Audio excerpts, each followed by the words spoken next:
सलाम, नमस्ते, सत श्री अकाल। मैं हूं रजा और आप देख रहे हैं रजाग्राफी की अंतरराष्ट्रीय प्राइम टाइम रिपोर्ट। दुनिया की तमाम बड़ी खबर आसान और सिंपल भाषा में एक वीडियो के अंदर आपके सामने। दोस्तों, पाकिस्तान मुसीबत में पड़ गया है। असल में पाकिस्तान को अच्छा खासा लोन दिया था, उधारी दी थी यूएई ने। जी हाँ, अब यूएई पीछे पड़ा है कि भाई हमारा पैसा लौटाओ। छोटी मोटी रकम हो तो बात अलग है, बात है 2 अरब डॉलर की। अब 2 अरब डॉलर पाकिस्तान कैसे चुकाए? और टाइम बढ़ाने से दुबई ने मना कर दिया है। यूएई ने कह दिया भाई आपके पास सिर्फ अप्रैल का यही महीना है, पैसा लौटा दीजिए 2 अरब डॉलर तो ज़्यादा बेहतर होगा। तो ये पाकिस्तान के लिए बड़ा झटका है, क्योंकि पाकिस्तान अभी बहुत ज़्यादा मुसीबत में है। ठीक है, महंगाई बढ़ रही है, अपना सरकारी फंड खर्च करना पड़ रहा है लोगों को राहत देने के लिए। ऐसे में 2 अरब डॉलर यूएई को देना बड़ी मुसीबत की बात हो जाएगी पाकिस्तान के लिए। उधर पाकिस्तान में गोबर टैक्स नाम की चीज़ उभरी है। जी हाँ, ये पाकिस्तान की विपक्ष की पार्टी ने नाम रखा है गोबर टैक्स। असल में पाकिस्तान के पंजाब राज्य में गाय और भैंस पालने पर अब टैक्स लगाने की तैयारी हो रही है। पाकिस्तानी अखबार डेली टाइम्स की रिपोर्ट के मुताबिक मरियम नवाज की सरकार हर गाय और भैंस पर रोजाना 30 रुपये, पाकिस्तानी 30 रुपये फीस देने की कहानी बना रही है, योजना बना रही है। सरकार इस कदम को ग्रीन एनर्जी के रूप में पेश कर रही है। यह योजना सुथरा पंजाब बायोगैस प्रोग्राम का हिस्सा बताई जा रही है। यह प्रोग्राम दिसंबर 2024 में पंजाब राज्य में शुरू किया गया था। इसका मकसद कचरे को साफ करना और उससे बायोगैस बनाकर ऊर्जा तैयार करना है।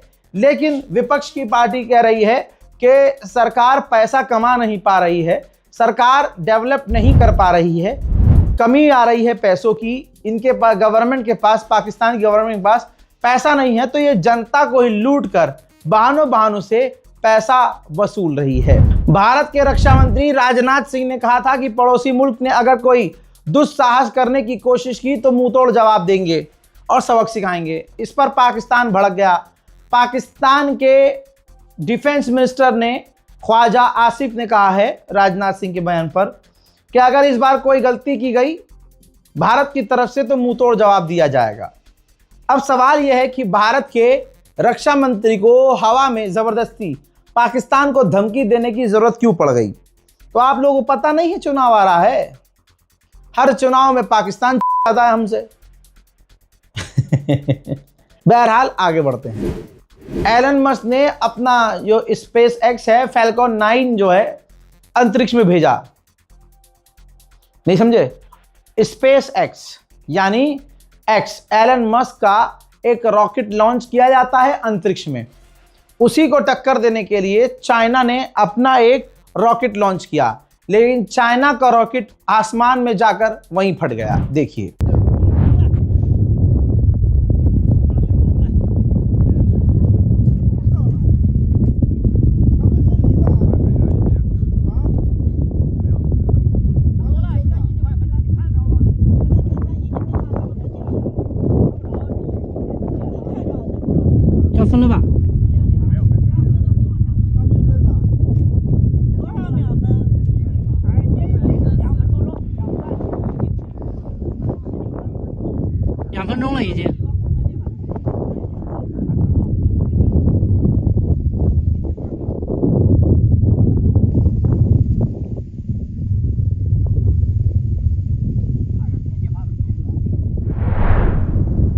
सभी को पता है कि ढाका बांग्लादेश के अंदर चाइना का कंट्रोल ज्यादा है, जिस पर अब अमेरिका भड़का है और अमेरिका ने कहा कि ढाका के अंदर किसी का दबाव काम नहीं करेगा, बांग्लादेश अपने फैसले खुद लेगा, किसी और के फैसले पर नहीं चलेगा। अब बांग्लादेश के मामले पर चाइना और अमेरिका के बीच तनाव बनता हुआ नजर आ रहा है। चाइना बांग्लादेश में घुसने की कोशिश कर रहा है और अमेरिका भी बांग्लादेश में अपने पैर जमाने की कोशिश कर रहा है। हजरात, फ्रांस जो है अपना खतरनाक एडवांस, अब तक का सबसे खतरनाक फाइटर जेट बना रहा था F5। अकेला बना नहीं सकता था क्योंकि अंधा पैसा चाहिए, तो यूएई को साथ में लिया हुआ था और यूएई और फ्रांस दोनों मिलकर बना रहे थे। अचानक से यूएई को कुत्ते ने काटा और यूएई इस डील से बाहर हो गया और फ्रांस से कह दिया तुम अपने आप बनाओ। वजह यह थी कि दुबई का कहना यह था, यूएई का, कि फ्रांस इस चीज़ में अपना ज़्यादा कंट्रोल रख रहा है, हमें कंट्रोल नहीं दे रहा है, तो हम अपना पैसा क्यों लगाएं। और फिर यूएई ने ऐलान किया कि भाई हम खुद बनाएंगे। अब जब पैसा हम लगा रहे हैं, यूएई की बात सही है कि जब पैसा हम लगा रहे हैं सारा, तो भाई हम खुद ही F5 बना लेंगे, कोई दूसरा फाइटर जेट में हम पैसा लगा लेंगे और डेवलप कर लेंगे। आपको पता है कि चाइना करप्शन के कितना खिलाफ है। आपकी स्क्रीन पर मौजूद ये चाइनीज ऑफिशियल है जिसका नाम मैट जिंगुरी है। इनके खिलाफ बहुत टॉप के लीडर हैं, इनके खिलाफ करप्शन के चार्जेस शुरू हो चुके हैं और जांच शुरू हो चुकी है। वहीं अफगानिस्तान में खतरनाक भूकंप आया। इस भूकंप से कई इलाके हिलकर रह गए और कई मकान टूटकर गिर गए। 8 लोगों की अफगानिस्तान में मौत हुई, 50 घायल हुए और झटके इतने तेज लगे कि झटके पाकिस्तान में भी महसूस किए गए। जर्मनी की फौज में होना अब अभिशाप बन गया है। जर्मनी में 17 साल से 80 साल तक का कोई व्यक्ति कभी भी फौज में रहा हो और अब उसे 3 महीने से ज्यादा जर्मनी से बाहर जाना हो तो अपनी गवर्नमेंट से अप्रूवल लेना पड़ेगा। जर्मनी की सरकार को बताना पड़ेगा, जब वो परमिशन देगी तभी ये बाहर जा पाएंगे। ब्राजील की एक सीसीटीवी फुटेज देखिए। ब्राजील में एक प्राइवेट जेट एक रेस्टोरेंट के ऊपर आकर क्रैश हो गया जिसमें 3 लोगों की मौत हो गई है। चाइना कितना एडवांस है ये सभी जानते हैं, लेकिन इतना एडवांस होगा ये दुनिया देखती ही जा रही है। चाइना ने ड्रोन छोड़िए, अब तक का सबसे बड़ा सबसे भारी कार्गो ड्रोन टेस्ट किया है।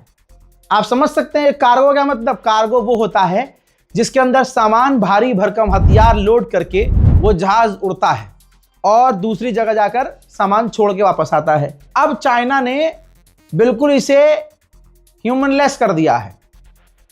ड्रोन इतना खतरनाक और इतना भारी बनाया है कि अब हथियार इसमें रखेगा चाइना और मशीन से उड़ाएगा, कंप्यूटर से उड़ाएगा और जहां इसको देना है, हथियार अपना उतारना है, वहां उतारेगा और आएगा।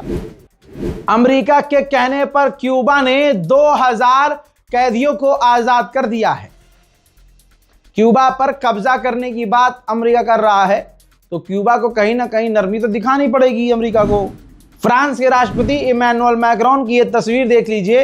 ये साउथ कोरिया गए हैं। कहा जा रहा है कि साउथ कोरिया और फ्रांस के बीच कई बड़ी अहम डील पर इमैनुअल मैक्रोन साइन करने वाले हैं। दोस्तों, यूक्रेन और रूस का अपडेट भी जान लीजिए।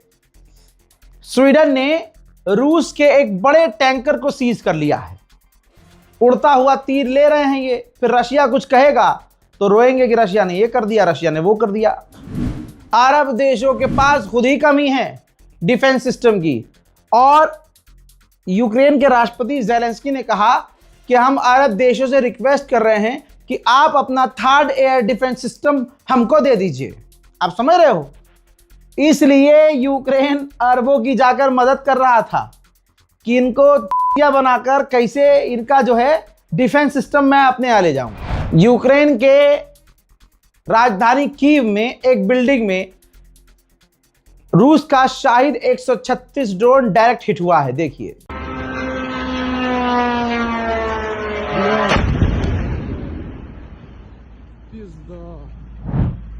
यूक्रेन ने लीबिया के अंदर अपना मिलिट्री बेस बना लिया है और वहीं से वो रूस के टैंकरों को समुद्र में उड़ा रहा है। वहीं शाहिद 136 ड्रोन कीव में एक बार फिर से खुली जगह पर आकर गिरा।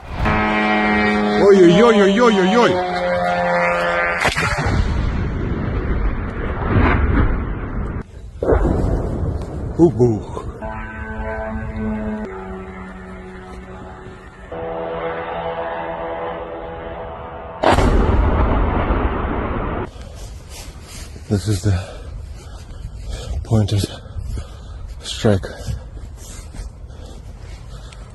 Shaheeds, Russians. भाई, रूस के पार्लियामेंट में मीटिंग चल रही थी। किसी ने आइडिया दिया, सजेशन दिया, तो रूस के ऑफिशियल्स भड़क गए। पार्लियामेंट ऑफ मेंबर ने कहा कि तुम हमें ये सजेस्ट कर रहे हो कि हम यूक्रेन के राष्ट्रपति ज़ेलेंस्की को किडनैप कर रहे हैं, उठा ले। हमारा ये कल्चर नहीं है, नहीं हमारा स्टाइल है, हम में सेल्फ रेस्पेक्ट है, हम ऐसा नहीं कर सकते।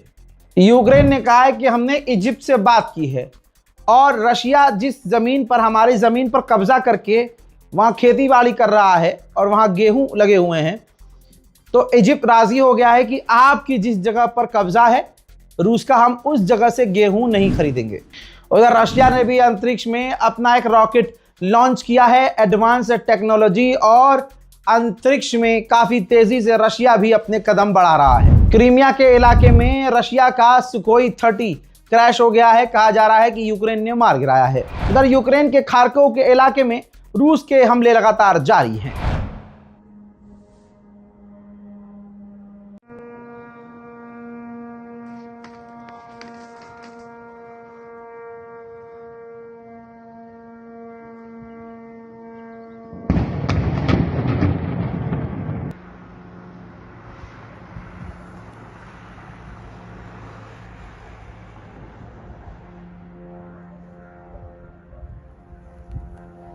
मोहतरम हजरात, इस पूरी रिपोर्ट पर अपनी राय कमेंट में जरूर लिखिएगा।